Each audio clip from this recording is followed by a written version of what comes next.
Initiate countdown to review. 3, 2, 1.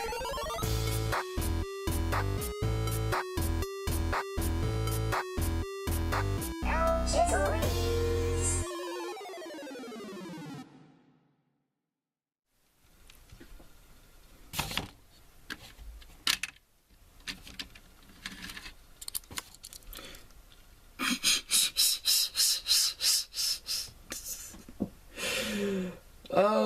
You actually thought I was going to review a Transformer this expensive on this channel?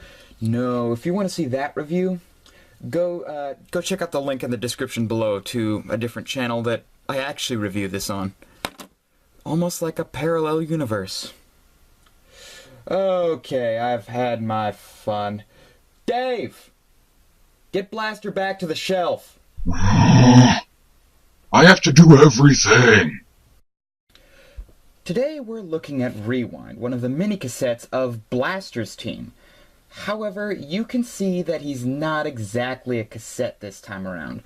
The instructions call this thing a spy tablet, whatever that happens to be. But they decided to use some stickers for the tablet screen and gave us a background image of an old cassette. And this would have been cool if the lines left over from these panels here didn't break it up so much, because as it stands, it's kind of crooked. I'm sure there's probably they probably couldn't have worked around it, but whatever. Now, he actually comes with a weapon that gets stored in this mode as an antenna, making it look like a satellite phone.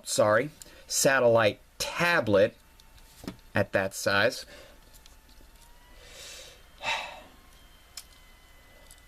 But you know what, I thought that was clever, being able to make the weapon storage make sense. Another clever touch I liked. They molded in a headphone jack. No, that's not a weapon port. It's a headphone jack, and believe it or not, your headphones plug will actually fit in there. It just won't do anything.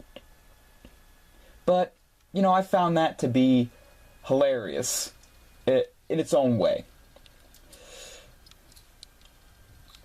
Other than that, it really doesn't do anything in this mode. I mean, you know, you've got a few things that are kind of cool. You've got Autobot symbol there, another one there, button-ish thing.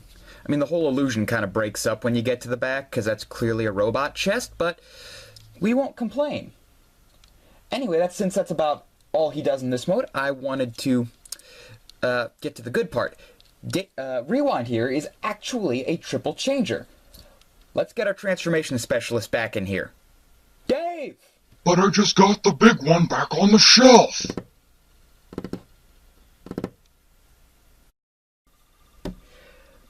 Now we have Rewind in his tank mode. If you've read the comic, you know exactly why this is hilarious. And by the comic, I do mean IDW's More Than Meets the Eye continuity. Just go check it out. Trust me on this. You'll get it when you do.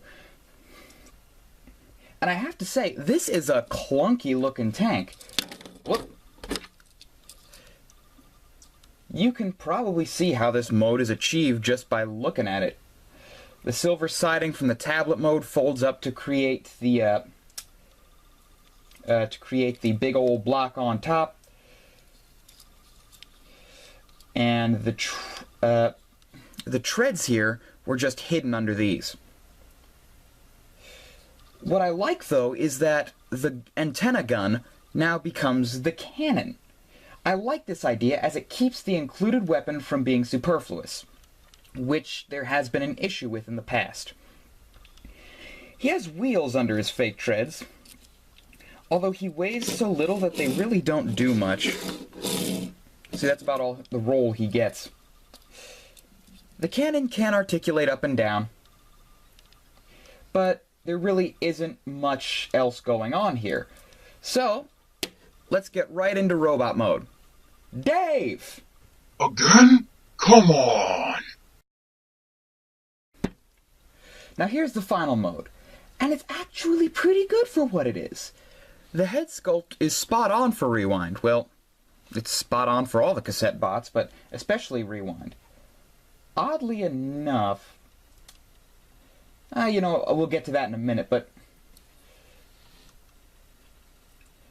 yeah, all the details are in the right place, including that little camera right next to his eye there, that little cylinder, to let us know that yes, this is Rewind, and he is constantly recording everything you say.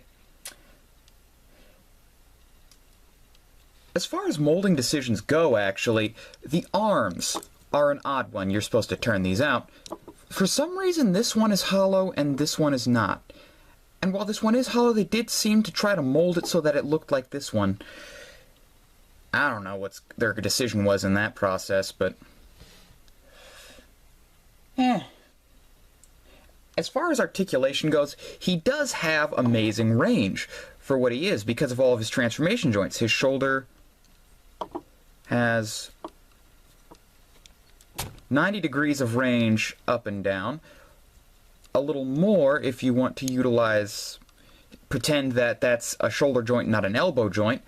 But there's a swivel right there, again from the transformation. If you're counting that as his elbow, he gets about 90 degrees of bend. No waist joint, but he does have ball-socketed hips and ball-socketed knees, so he gets crazy range.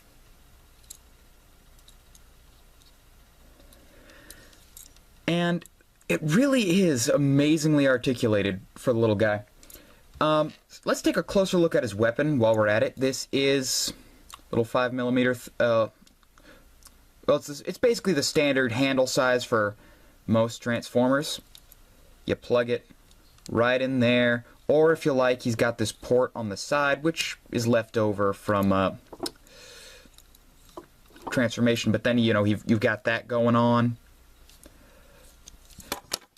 And yes, you can see that got the little clip in the back. There's really nothing you could think of that as other than a clip, because that's certainly not a stock, and I can't see it serving any real or fantastical purpose. But yeah, nice little simple weapon. Works for Rewind. All in all, I think he's a good choice. Rumble and Frenzy share this mold, so you could pick up any one of the three and more or less get the same effect. If you liked this character in the comics, he'll look great next to a Chrome Dome figure. And his play value is increased 20-fold if you've got the guts to drop all that money on a blaster. And his final verdict, I would highly recommend this toy to any Titans Return collectors who are looking to get a lot of the smaller robots, about the Legends class size, or the Legion. No, it's Legends. They change it so much. So, thanks for watching. Remember, if you want to see me review more expensive toys in a different format, or if you want to see me change up the format here a little bit, leave a comment below. But dude, go check out this channel called Weekend Dojo. You'll see me and a couple other guys on there screwing around and having fun.